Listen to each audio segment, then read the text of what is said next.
tratando de armonizar esta prédica. Irremediablemente me terminé acordando del pastor Esteban. De verdad. Yo no sé cuál es la afinidad que usted tiene con su papá, o la afinidad que ha tenido con su papá. Pero yo y él éramos bastante cercanos desde muy pequeños. Eso, ¿no?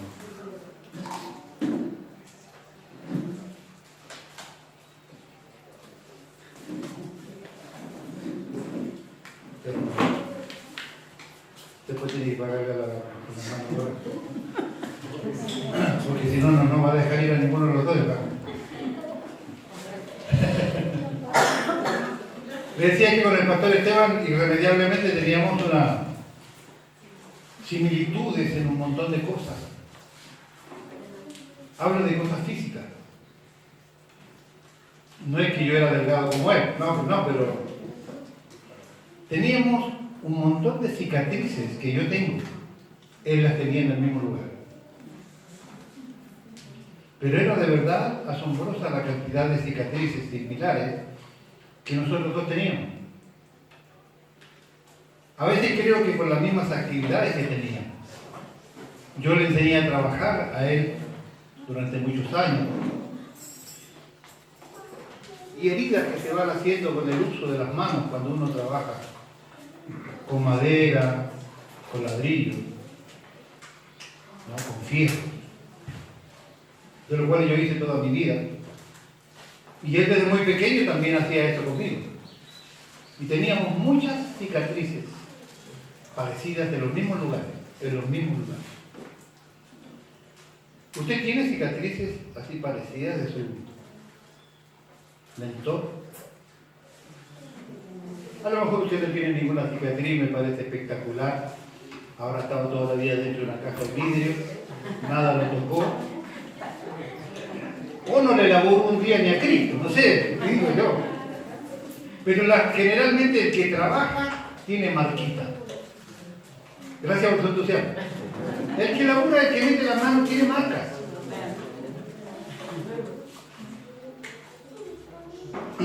¿Por qué le hago esta salvedad? Repito, por el nombre del título, por el título de la prédica, me empecé a mirar y me acordé irremediablemente de mí.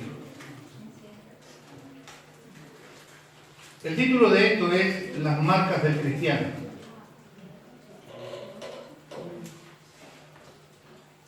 Gálatas, vamos a leer dos versículos, no suelo usar dos versículos como texto base, pero hoy sí lo vamos a hacer, total hoy creíamos que iba a llover, hay sol, ¿no? Creíamos que no íbamos a tener... el Señor me dijo, hay 4 o 5 orando para que llueva. Mira cómo me dicen, Señor, manda una lluvia, levanta la humedad. Le decía el Señor que había que uno de ustedes que me dio para.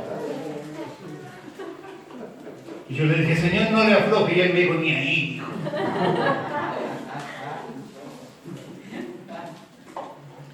Y algunos de los que oraban hoy ni siquiera llegaron acá por si llovía cuando estábamos acá.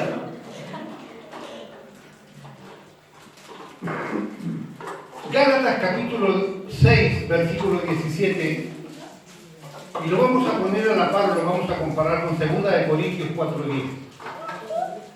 Gálatas capítulo 6, versículo 17, adjuntado a 2 Corintios 4:10. Vamos a leer como corresponde en el nombre del Señor Jesucristo.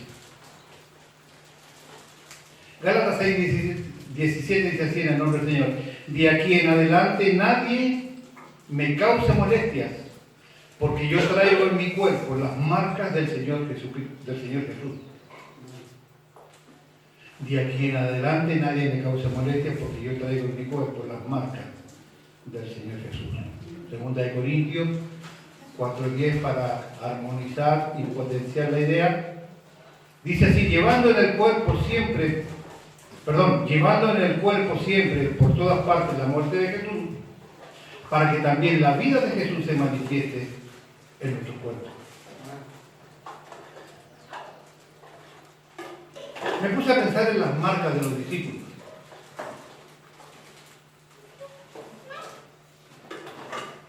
El apóstol Pedro era un pescador. ¿Cómo se imagina usted las manos de ese pescador? Toscas, ¿verdad? Toscas, duras, llenas de callos, llenas de durezas. ¿Cierto? Manos de un hombre rústico. ¿Se imaginó alguna vez los pies de Pedro? Usted es el pastor, algo está fumando el pastor. ¿Quién de ustedes piensa en los pies del discípulo? No sé si me explico. Yo. ¿Cómo habrá tenido los pies el apóstol Pedro? Mire, si en Gleu tenemos tierra, en Galilea ni le digo.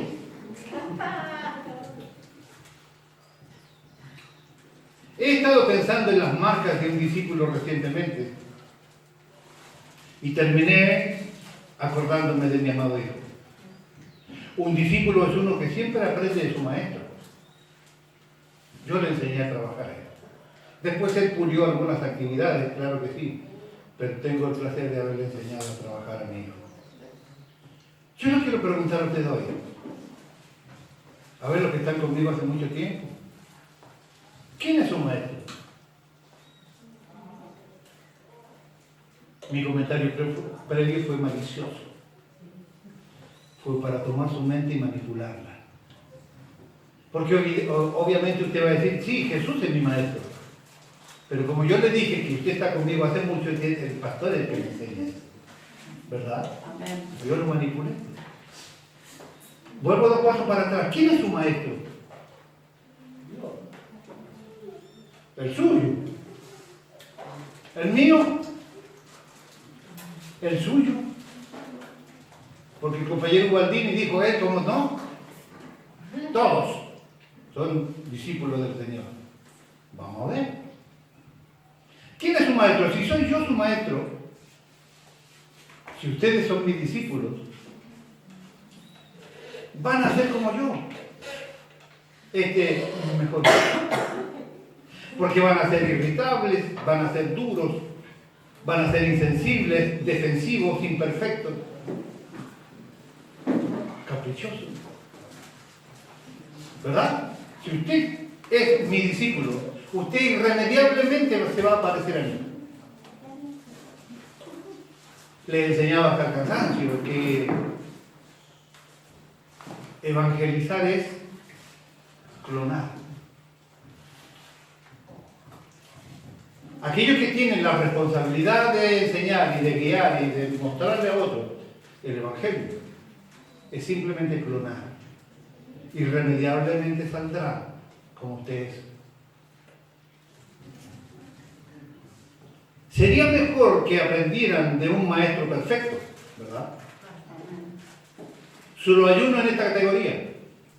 Jesús de Nazaret, el intachable modelo de todo lo que él enseñó.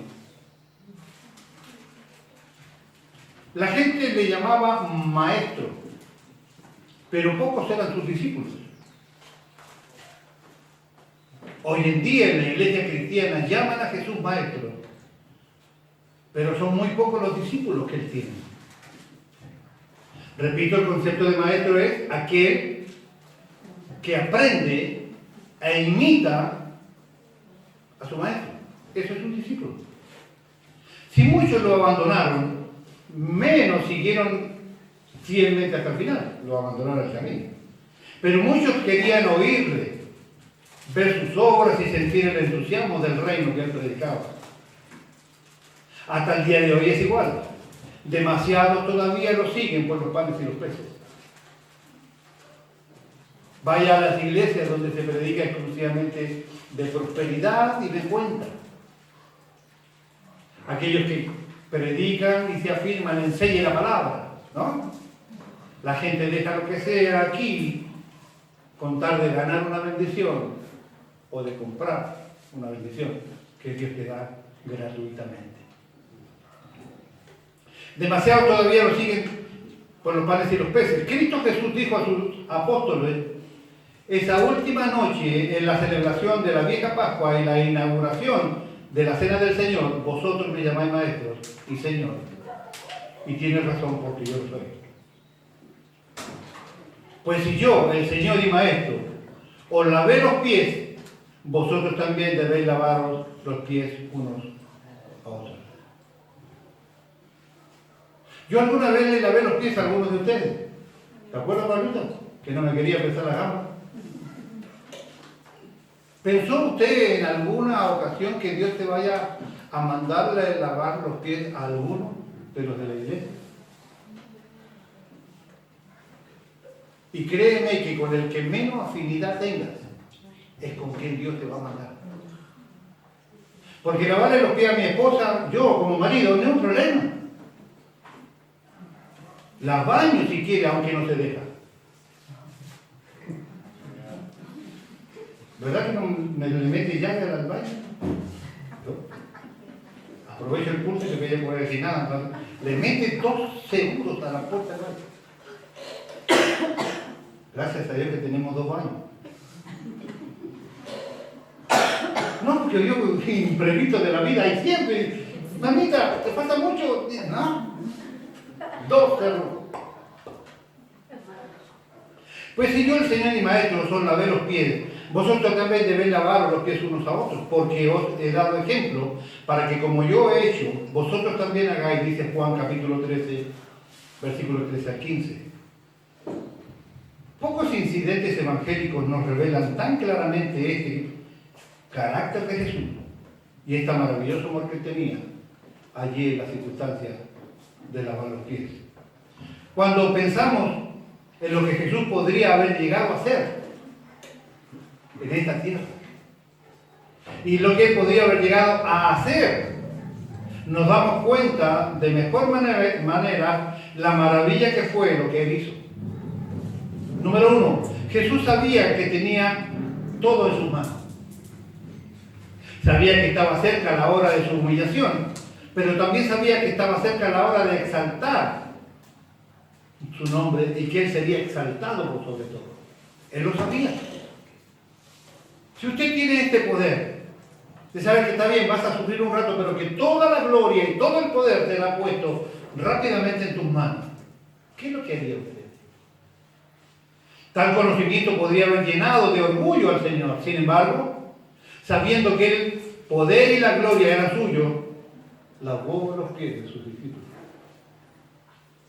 En los tiempos modernos, nosotros lavar los pies de alguien no suena tan extremo. Yo me tomé el trabajo de buscar unos videitos donde el Papa Francisco le lava los pies a alguno. No creo que Jesús haya lavado los pies así. Primero, a todos los que estaban allí para dar el pelo habían mandado al pedicuro, le habían sacado el... ¿Cómo se llama esto de acá? La cutícula, le habían cepillado la dureza de los callos, todo. O sea, tenía unos pies de monja. ¿Quién es de monja? Tachito, y así, tachito así, de plata, chorrito de agua, una toallita blanca, y lo dejaba ahí que siguiera los otros. Él se ponía de este lado y seguía con el siguiente. El Papa Francisco le lavó los pies de aquí. Ahora, vamos a ver si Jesús hizo eso. Algunos se sienten tan orgullosos de dejar una iglesia, o de dejar su ministerio, o de no querer pertenecer a ningún grupo. Otros se separan del resto de las personas. Jesús, en el momento en que podía haber sentido orgullo supremo, dio ejemplo de suprema humildad. Cuando él, como le dije acá en el punto número 1, él sabía que llegaría su hora de humillación, pero también su hora de gloria, él podía haber tenido una actitud totalmente opuesta a la que tuvo. Así es siempre el amor. Cuando alguien se pone enfermo, la persona que lo ama de verdad se prestará para los servicios más humildes y más incómodos para aquel que ama. Y se deleitará haciéndolo porque el amor es así. ¿Verdad? Yo tengo prometido de mis nietos que cuando yo sea más viejo me van a poner los pañales. El Josué que está ahí, por mucho tiempo dijo, sí. Creció 2 centímetros y ahora pregúntele, no, qué asco. Porque solo se hace la idea. No, qué asco. No, abuelo, dice, no. Dice. O sea, para que no me quede duda, ¿me entiendes?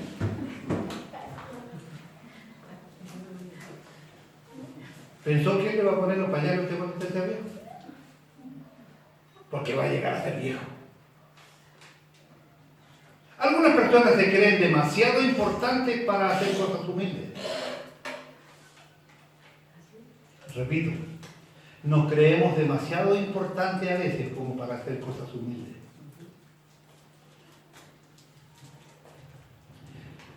Jesús no era así. Sabía que era el Señor de todo y le lavó los pies a sus discípulos. Número 2, Jesús sabía también que había venido de Dios y que volvía a Él. Podía haber sentido algo de desprecio hacia las personas, sobre todo las que lo lastimaron, y a las personas del mundo entero. Total, sabía que Él venía de Dios y volvía a Dios. El resto podría haber dicho arreglar. Podría haber pensado que ya había cumplido de sobra con el mundo y había sido de bendición en extremo, porque estaba camino de vuelta a Dios. Fue precisamente entonces cuando estaba más cerca de Dios, cuando Jesús llegó a estar más cerca de los suyos y les sirvió. Lavar los pies de los huéspedes de una fiesta era menester de los esclavos. Los discípulos de los rabinos se suponían que prestaban a sus maestros servicios personales, pero no habría soñado en llegar a tal humillación. Lo maravilloso de Jesús es que Él, el estar más cerca de Dios, lejos de apartarse de los seres humanos, los acercaba más aún a ellos. Siempre es verdad que no hay nadie que esté más cerca de las personas que el que está cerca de Dios. Cuando más cerca estemos de la humanidad doliente, más cerca estaremos de nuestro Señor. Atención, y esto lo puse con letras negras. Cuando más lejos estás de tus hermanos, más lejos estás de Dios. No importando lo que tú creas, ni importando lo que tú hagas. Simplemente estás lejos de Dios. Atención, cuando más lejos estás de tus hermanos, más lejos estás de Dios. No importando lo que tú creas y no importando lo que tú hagas, simplemente estás lejos de Dios. Porque a veces nosotros nos autoconvencemos de que estamos cerca de Dios. Yo soy el pastor y atiendo el teléfono desde las 7 de la mañana hasta la 1 o 2 de la mañana. Cada uno de los que me necesitan y estoy. Cada uno de los que tiene un consejo, trato de dárselo. Trato de mandar mensajitos para ver cómo las personas funcionan y cómo están. Trato de compartir lo poco que tengo. A lo mejor eso podría ser simplemente suficiente para que mi conciencia o mi egocentrismo se calme diciendo yo soy pastor y estoy cerca de Dios. Pero que si realmente no tengo una cercanía con usted, si realmente no quiero considerarlo a usted, que usted es parte del cuerpo de Cristo, simplemente estoy lejos de Dios. Número 3. Jesús también sabía esto. Él era consciente de que pronto sería traicionado. Tal conocimiento le podría haber inspirado odio y amargura, pero hizo que el corazón le fluyera con más amor por aquellos que lo traicionarían. ¿Funciona haciendo eso? Definitivamente no. No voy a perder ni siquiera tiempo en explicar eso. Sencillamente no funciona así. Perdón. Se me cayó la página.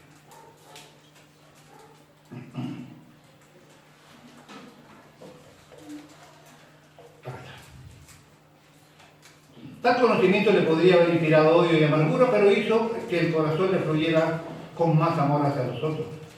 Lo más maravilloso es que cuando más le hería a la humanidad, más la amaba a él. Es tan fácil y tan natural tener resentimientos por las ofensas recibidas y amargarse por los insultos y las injurias. Pero Jesús se enfrentó con la peor injuria y la más terrible deslealtad, con la mayor humildad y con el amor más sublime que él podía mostrar. ¿Cuál es la realeza del servicio? Porque, repito, yo me paso 8, 9, 10 horas metido en la oficinita estudiando la palabra de Dios. Y soy tan honesto conmigo mismo que cuando no logro tener todo el material que yo sé que debo, suspendo el estudio bíblico porque no voy a ir a hablar allí lo que Dios no quiere decir. La realeza del servicio, ¿qué lo pudo motivar a Jesús a hacer esto? Hay aún más en el trasfondo de este pasaje de lo que nosotros mismos podemos ver o que nos cuenta el propio Juan. Si volvemos al relato de Lucas de la última cena, nos encontraremos el detalle trágico por qué estaba sucediendo lo que acabamos de mencionar. Lucas capítulo 22, versículo 24 dice: entonces los discípulos se pusieron a discutir a cuál de ellos habría de considerar como el más importante. Ahora a la vista de la cruz, estaba teniendo la última cena. Los discípulos seguían discutiendo cuestiones de primicia y de prestigio y de la propiedad de la razón. En pocas palabras y modernas, veremos quién tiene razón de todo este libro. Puede que aquella discusión produjera la situación que Jesús actuara de esta manera. Compartiendo la cena, estaban comiendo, de pronto en vez de disfrutar de esto que estaban haciendo, los discípulos se ponen, usted imagínese, a discutir entre ellos cuál de ellos sería el más importante o cuál de ellos tendría la razón de lo que estaban planteando. O sea, totalmente ajeno a la realidad que Jesús quería tener con ellos en aquel minuto. Hay una línea de pensamiento que dice que lo que motivó a Jesús a hacer este lavamiento de pies fue sacarlo de esa innecesaria, inoportuna y hasta ofensiva conversación que ellos tenían delante del Señor. Hacía 6 meses que Jesús le venía anunciando que él iría a Jerusalén, lo tomarían preso, lo martirizarían, lo matarían y al tercer día iba a resucitar. 6 meses antes ya le había empezado a comentar lo que sucedería. Y en el medio de esta realidad, ellos estaban preocupados de ver, a ver, ¿quién tiene razón del lío que nosotros manejamos en nuestras manos? Dato importante. ¿Se recuerda que le mencioné al Papa Francisco con un octavo de agua lavando los pies de 12? Un chorrito chiquito, de verdad, un chorrito chiquito grande. Las carreteras de Palestina no estaban ni empedradas ni limpias. En tiempos secos, los pies se hundían en el polvo prácticamente hasta los tobillos. No sé si usted anduvo alguna vez en tierra suelta, seca, muy polvorienta, que usted pisa y se hunde en el polvo. Ah, no, sí, ustedes son todos de Puerto Madero. Decía acá en Gleu, cuando yo vine a vivir a Gleu, había una tierra. Cuando entraba el colectivo celeste ese que había uno, ¿no, Mauricio? ¿Te acordás? No, era ya. Mirá de lo que estamos hablando, nosotros dos, viejos. Entraba y hacía un chocolate, pero veo ese chocolate así bien batido de tierra, agua y tierra roja. Piense en esto. Ponga atención. Los tiempos secos se hundían los pies en el polvo y cuando se llovía, se hundían en el barro.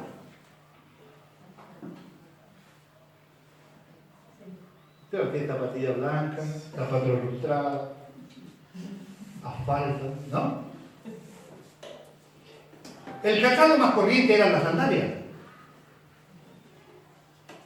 que apenas era un pedazo de suela sujetado con un par de correas. No tapaba la tierra, ale, por ningún lado entraba, derecho o entre los dedos, no sé si me explico. ¿Se acuerda que yo le dije recién, pensó alguna vez en los pies de Pedro? Poco protegían del polvo y del barro las sandalias estas en la carretera. Por esta razón siempre había grandes tinajas de agua a las puertas de las casas. Allí estaba un siervo con una palangana y una toalla, dispuesto a lavar los pies de los huéspedes en la medida que entraban a aquellas casas. Pero en aquella compañía del Señor Jesucristo no había siervos para hacer eso. Si ellos estaban discutiendo quién era el más grandote de ellos, quién tenía la razón de ellos, ¿usted cree que se le iba a pasar por la cabeza, yo le voy a lavar los pies a mi hermano? No pensaron en eso. Recuerde, ellos están discutiendo de quién es el más importante. Los deberes de los esclavos llevarían a cabo en círculos más acomodados el comportamiento así, pero acá no. Allá se turnaban, aquí no habían siervos para lavar los pies. Pero es posible que la noche de la última cena, que se habían ensalzado a tal competencia, quién tenía la razón, quién era el más importante de ellos, que ninguno de ellos estaba dispuesto a hacerse responsable de que siquiera que hubiera una palangana y toallas para que lavara los pies de la compañía de Jesús. Y Jesús remedió de la manera más sencilla la falta de esto. Él se hizo siervo. Hizo lo que ninguno de su compañía estaba dispuesto a hacer: lavar los pies de sus hermanos. Y después les dijo, ahora observemos antes de esta declaración, ¿se da cuenta la diferencia que hay entre lo que yo traté de describir del Papa Francisco con esta verdadera lavada de pies? Caminaban todo el día sobre una suela que transpiraba los pies, mezclado con tierra, era barro puro entre los dedos. Pies toscos, llenos de callos, llenos de dureza, porque era la manera que tenían para caminar. No habían colectivos, ni remis, ni autos propios. Era caminar entre las piedras. El terreno que tiene Israel es un terreno rocoso, tipo San Juan, Mendoza, como Chile, por ejemplo, donde es todo piedra. Con estos pies llenos de barro, llenos de transpiración y llenos de mugre, es cuando Jesús se ata una toalla en su cintura, trae una palangana, agua y le lava verdaderamente los pies a sus discípulos. No era un lavado hipotético, espiritual o simbólico como el que le echamos un chorrito de agua. ¿Te imaginas un chorrito de agua del Papa Francisco en los pies llenos de barro de Pedro? Ni le mueve el barro de entre los dedos. Jesús le lavó los pies a sus discípulos. Después le dijo, ya veis lo que he hecho, decís que yo soy vuestro maestro y vuestro Señor, y tiene razón porque lo soy, y sin embargo estoy dispuesto a hacer esto por vosotros. Seguro que no creéis que un discípulo merezca más honores que su maestro, ni un sirviente más que su Señor. Está claro que si yo hago esto, vosotros deberíais estar dispuestos a hacer también lo mismo con tus hermanos. Os he dado ejemplo de cómo debéis comportaros entre vosotros, dijo el Señor. Y en esto deberíamos pensar. Muy a menudo, hasta en las iglesias hay problemas porque algunos no se les respeta el puesto que ellos tenían o que debían tener. En cierta frecuencia, hasta los dignatarios eclesiásticos de todas las religiones se dan por ofendidos porque no se les otorga la primicia a la que su puesto seguramente les da derecho que ellos reclaman. Aquí tenemos la lección de que no hay más que una clase de grandeza, y esa es la del servicio a su hermano. El mundo está lleno de personas que se plantan en su dignidad, entre comillas, cuando deberían estar de rodillas a los pies de sus hermanos. En todas las esferas de la vida, lo que estropea el esquema de las cosas es el deseo de la eminencia y la indisposición de tomar puestos de subordinado. Un jugador que se le excluya del primer equipo luego se negará a seguir jugando si no se la respeta como estrella. Un policía que aspira a tener más, se le pasa de un puesto a otro creyendo que tiene más necesidad de uno mayor, no aceptará un puesto inferior. Un miembro de un coro al que no le dejan cantar un solo en la ópera ya no querrá seguir cantando en aquel lugar. En cualquier sociedad puede suceder que se olviden de alguien involuntariamente o explotará de rabia y se recomerá de rencor. Cuando estemos tentados a pensar en nuestra dignidad o prestigios o derechos que nos corresponden o la razón que nos merecemos, recordemos al Hijo de Dios con una toalla y una palangana, arrodillándose a los pies de sus discípulos para lavarle los pies.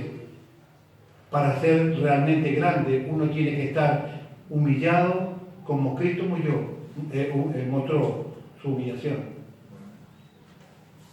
En otro contexto, un discípulo no es mayor que su maestro, más que todos los discípulos, después que le prepararan al bien, será como su maestro.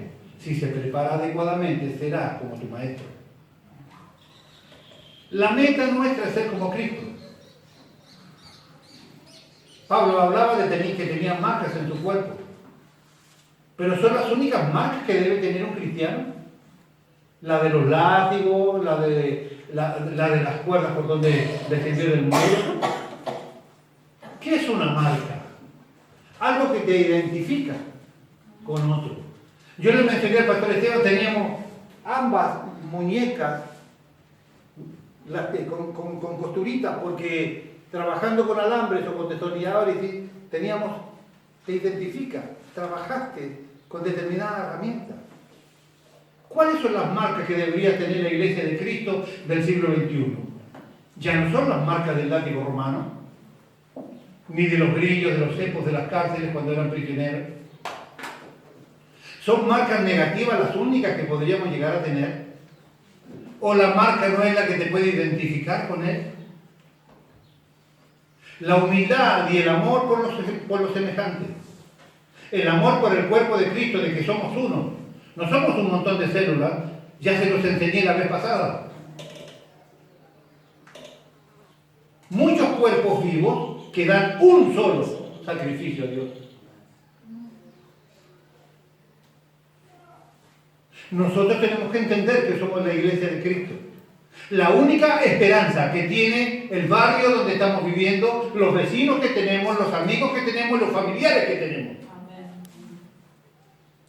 Pero como le he dicho en infinidad de ocasiones, si usted va a su casa, en donde usted tiene un pariente que no quiere venir a la iglesia y usted se cansa de hablar del pastor, de la señora pastor, de los diáconos, de los levitas y del grupo de damas y del grupo de varones, y habla del perro que se para en la puerta y que entra para acá a veces, si usted se cansa de hablar de su iglesia, de sus hermanos, ¿usted cree que el pariente que está escuchando en la casa va a querer venir aquí?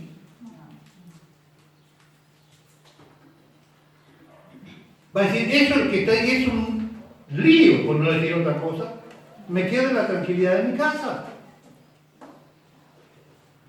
Las marcas, pues, de un discípulo de Jesucristo son aquellas semejanzas que hay entre él y su Maestro Divino. No es lo que está en tu memoria, no es lo que tú sabes de memoria, ni es lo que tú has predicado ni aprendido. Las marcas que nos deben identificar con Cristo, que es nuestro Maestro, son las similitudes de las cosas que como ejemplo Él nos ha dejado para que nosotros tengamos como característica de nuestras vidas. Las marcas, pues, de un discípulo de Jesucristo son aquellas semejanzas que hay entre Él y su Maestro Divino. No lo que sabes de memoria, no lo que has aprendido o no lo que tú crees que eres. Lo que vives es la evidencia de lo que realmente sabes y crees. Repito, lo que vives es la evidencia de lo que realmente sabes y crees.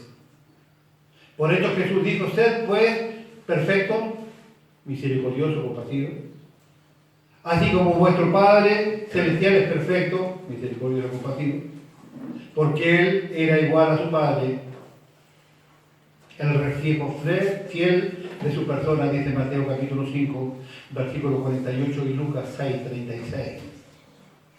Solo Él pudo decir, el que me ha visto a mí, ha visto al Padre. Cuando los cristianos son y actúan como el mundo, o sus maestros humanos, puede haber sido su padre, su patrón, su maestro de la escuela, no reflejan a Cristo o a los que los rodean. El apóstol Pablo, hablando de cómo viven los inconversos, dijo: pero a vosotros no habéis aprendido a Cristo de esta manera, si en verdad lo oísteis y habéis sido enseñados en él, conforme a la verdad que hay en Cristo Jesús, dice Efesios 4, 20 y 21. ¿Cómo hemos oído y aprendido de Cristo Jesús? Nuestra reacción y acciones a los demás son el fiel reflejo de nuestro discipulado en Cristo. Repito, porque esto me parece importante. Nuestra reacción y acciones a los demás son el fiel reflejo de nuestro discipulado en Cristo. No nos engañemos, lo que hacemos muestra lo que somos por dentro, porque del tesoro del corazón procede el buen fruto o el mal fruto. El buen fruto es lo que hemos aprendido de Él, el malo es lo que somos sin Él, dice Mateo 5:19. Jesús dijo: tomad mi yugo sobre vosotros y aprended de mí, que soy manso y humilde de corazón, y hallaréis descanso para vuestras almas. Mi yugo es fácil y mi carga ligera. Mateo 11, 29 y 30. Mis acciones que salen de reacciones carnales van a ser agresivas, fuertes, dañinas, autojustificadas, porque él o ella me dijo eso, o aquello, o lo otro. Si me he discipulado en Cristo, debo reaccionar con mansedumbre y humildad, porque Jesús es así, y Él me está enseñando, porque yo soy su discípulo y llevo sus marcas. Estas deberían ser las marcas de Jesús en mí. Así como nos despojamos del viejo hombre y nos renovamos en el espíritu de vuestra mente, o de nuestra manera de ver las cosas, para vestirnos del nuevo hombre creado en la semejanza de Dios, en la justicia, la santidad y la verdad, dice Efesios 4, 22 al 24. Para hacer esto en un instante, después de que ha sido atacado, después que ha sido ofendido, después que ha sido acusado injustamente, después que ha sido rechazado, después que ha sido juzgado sin pruebas o ofendido de cualquier manera, es muy difícil, si no estamos caminando en comunión con Cristo, permaneciendo y esperando en Él y Él en nosotros, es muy difícil que en ese momento reaccionemos como Cristo lo hizo. Para poder reaccionar con Él ante cualquiera de estas situaciones que he mencionado, tenemos que estar caminando en Él. Si no, no es posible. Para aprender del buen maestro tenemos que estar escuchando y vinculados con Él a través de las cosas todo el día. Un consejero cristiano pide al Señor todos los días: dame 15 segundos, Señor, para pensar cómo tú piensas antes de actuar. Solo 15 segundos. A él le ha servido mucho. La oración de Jabez termina: y guárdame del mal. Como la oración del maestro para sus discípulos: no nos metas en tentación. 1 Crónicas 4:10 y Lucas 11:4. Antes de actuar, si tomamos tiempo, podemos preguntar: ¿realmente quiero hacer esto? ¿Quiero contestarle mal a mi esposa? ¿Quiero no complacer a mi esposa? ¿Quiero no complacer a mis hijos? ¿Quiero no enfrentar a mis hijos porque se está equivocando? Y en esos 15 segundos me sobra para pensar: ¿qué haría Jesús en mi lugar? Luego puedes preguntarte a tu Señor y Maestro: Señor, ¿qué quieres que yo haga?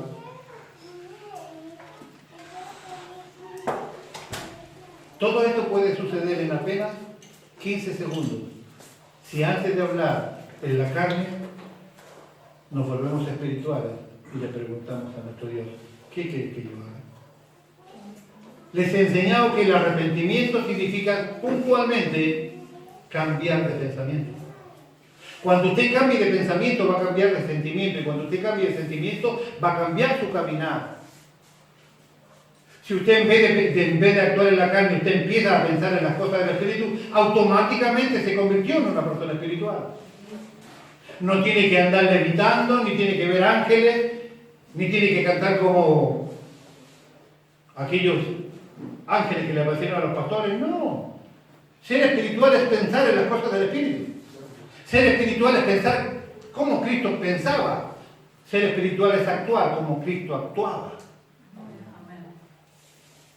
Tenemos que comer, trabajar, transpirar, sudar, pagar cuentas. Sí, eso también es espiritual.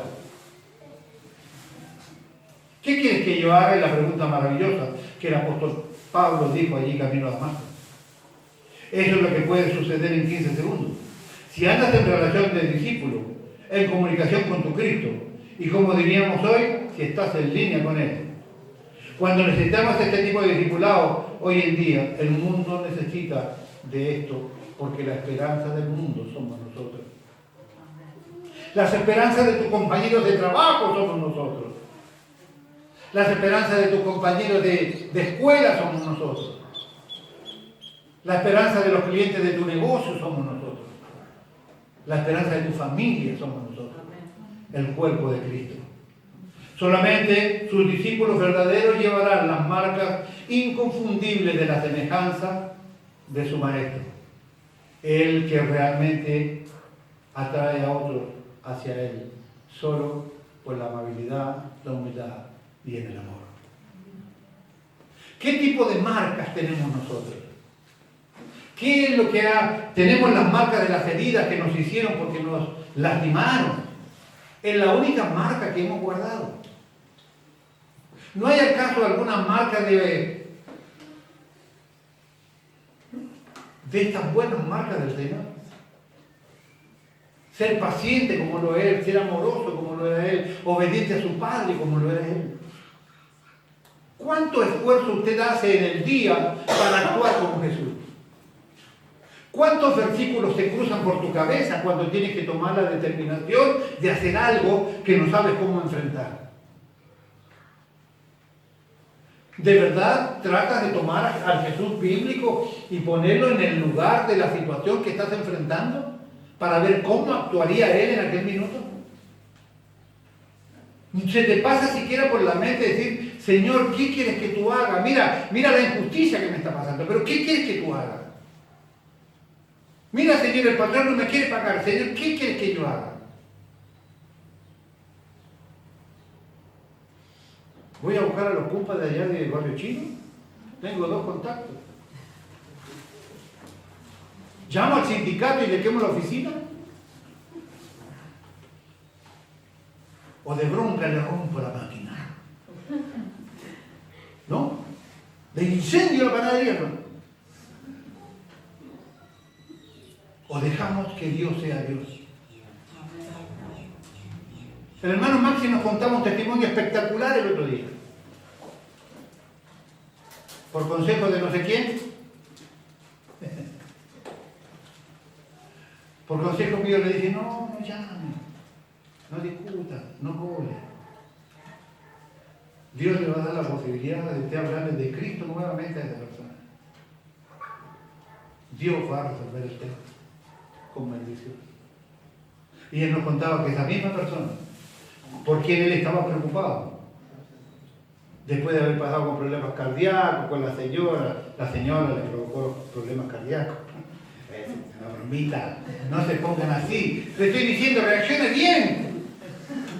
No todos echaron mano al asiento, así dije yo, ¿qué onda? Sin embargo, él pudo volver a hablar de Cristo. Pueden trabajar juntos hoy. Yo le dije que iba a terminar contándole algo que me está pasando en este tiempo y que quisiera que nunca se vaya.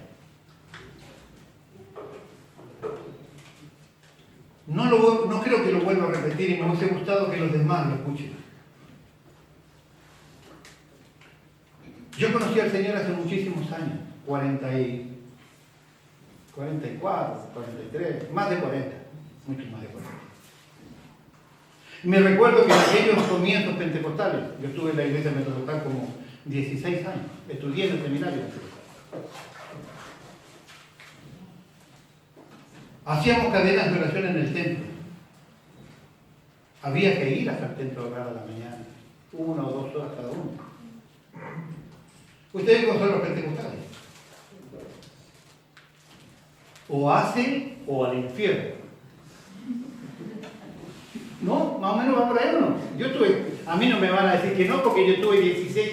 A lo mejor los pentecostales de 40 años para esta parte se ablandaron, pero en aquel tiempo era obediencia o infierno. O era congregar o infierno. O era diezmo o infierno. Esto es así. ¿O no, Mauricio? A usted era bautista siempre. Y yo iba allí, yo tengo grabada en mi corazón una experiencia que yo tuve allí, recién convertido.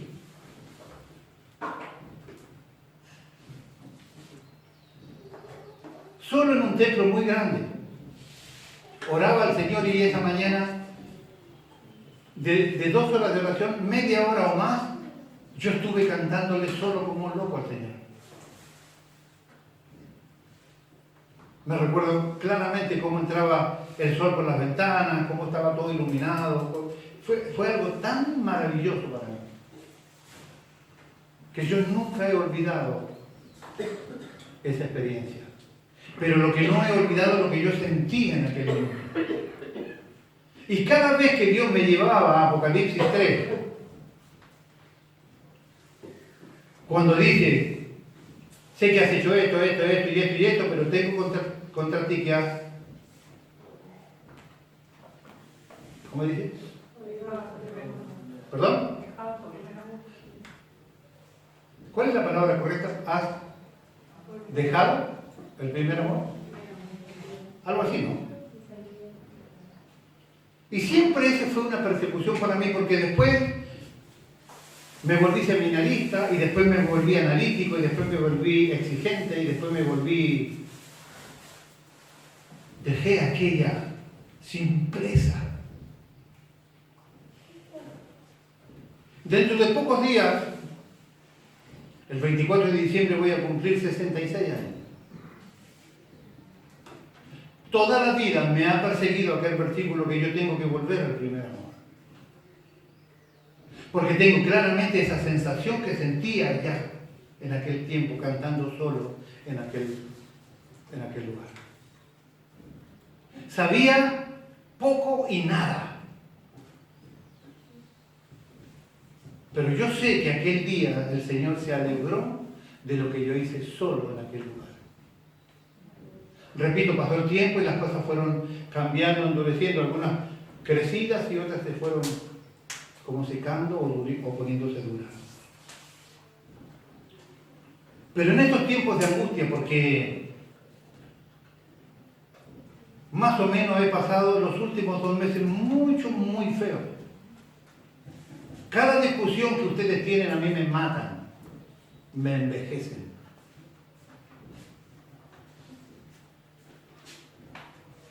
Dije que no voy a volver a hablar después de esto, de lo que le estoy diciendo, y quiero que usted me escuche. Actúe en este día a escuchar esto, como lo que le acabo de predicar. Recíbalo como Cristo lo recibiría. Cada discusión, cada desaveniencia, cada pecado que usted comete y que llega a mis manos, ustedes me matan. Porque tengo 66 años ya. En los próximos días tengo que contarle cosas que me parten el alma. Pero como he aprendido la lección, se los voy a contar. Cosas no buenas, pero que merecen y necesitan misericordia. Estos mes y medio, 2 meses, 3 meses, yo he sufrido muchísimo. Muchísimo. Y me he visto en la necesidad de buscar el rostro del Señor y llorar y buscar y llorar y buscar. Siempre con la fidelidad, el levantarme los brazos, apoyarme. A veces solo estar al lado mío sin decir nada de mi esposa. No es la única que me ha alentado, por supuesto, pero ella está en los momentos más difíciles. Pero algo ha sucedido en mi interior. En el medio de todo este sufrimiento y en el medio de toda esta impotencia, porque yo soy un tipo que mi mente está tranquila, y algunos de ustedes me van a entender, mi mente está tranquila cuando yo puedo percibir la solución A. Pero cuando la situación se me escapa de mis manos, cuando estoy sufriendo de impotencia, sufro como si yo fuese culpable. Muchos pecados se han cometido en la iglesia y siempre tienen la particularidad de que yo termino sintiéndome como si yo fuera ese pecado. ¿Por qué grafico esto que no es tan agradable? Porque buscando al Señor, orando cada noche con mi madre, buscando al Señor y llorando en su presencia, he podido sentir lo que hace muchísimos años no sentía. He podido volver a sentir aquello que sentí cantando esos 30, 40, 50 minutos solo como un loco, que seguramente el canto habrá sido horrible. Pero era tan genuino y tan espiritual que yo sé que a Dios le agradó. Y empecé a sentir en mi corazón eso. Que lo más maravilloso que en este tiempo tengo en la iglesia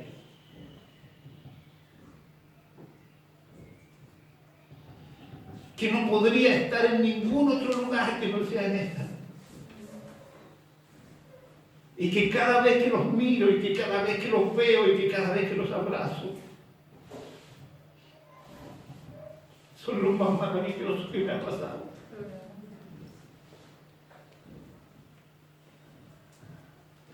Es verdad que a veces me siento muy solo. Pero cuando los veo, cuando veo la música que suena, cuando veo a mis hermanos que cantan, vuelvo a sentir en mi corazón lo que sentía aquel tiempo. Cuando yo entendía que todos los hermanos de la iglesia eran buenos, que no había nadie malo, que sin mala intención. Y que cuando yo los veo en este tiempo, puedo olvidar cada uno de sus pecados y cada una de sus equivocaciones. Y que puedo decir que a pesar que extraño mi familia, que extraño a mi madre, no quisiera estar en ningún lugar, en ninguna iglesia que no sea en esta, y verlos a ustedes. Porque cuando los veo se alegra mi corazón. Y vuelvo a sentir aquello que sentía aquel tiempo. Y para mí, simplemente para mí es volver al primer amor. Es volver a sentir que todas las personas que están en una iglesia son buenos y que son mis hermanos y que son lo importante porque Cristo murió por ellos y a mí me hizo parte de ese cuerpo. Ustedes son lo más importante que tengo en este tiempo. Ustedes son lo más maravilloso que me ha pasado en estos últimos años. Y yo no quisiera que este sentir de mi corazón se fuera. Yo quisiera poder sentir esto hasta el día que me muera. De valorarlo como lo valoro, de extrañarlo como los extraño.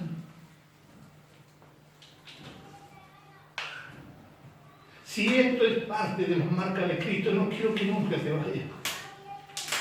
Dice el Señor que Él sentía en sus entrañas el amor por las personas que lo necesitaban. Y yo siento en las entrañas, siento en mi corazón profundamente cada cosa que a ustedes les pasa.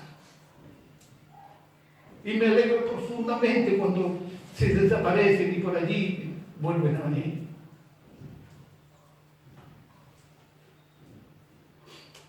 Ustedes son lo que en estos últimos años ha alegrado mi vida. Y me di cuenta en estos tiempos que a pesar de los dolores, de las preocupaciones, ustedes alegran mi vida cada día.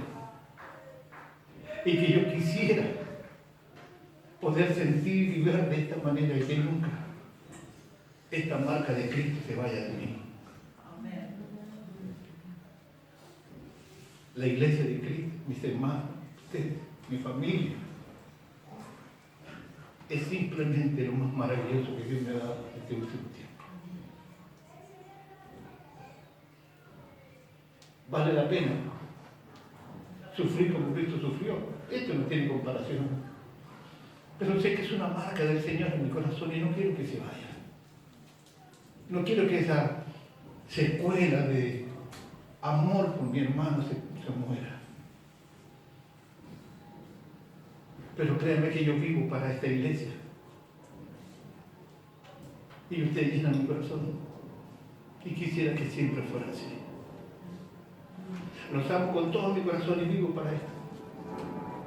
Y espero en el Señor que con sus oraciones y las mías nunca deje de sentir lo que siento ahora. El más grande de los regocijos, porque ustedes son nuestra iglesia y ustedes son mis hermanos. Dios te bendiga, mis hermanos.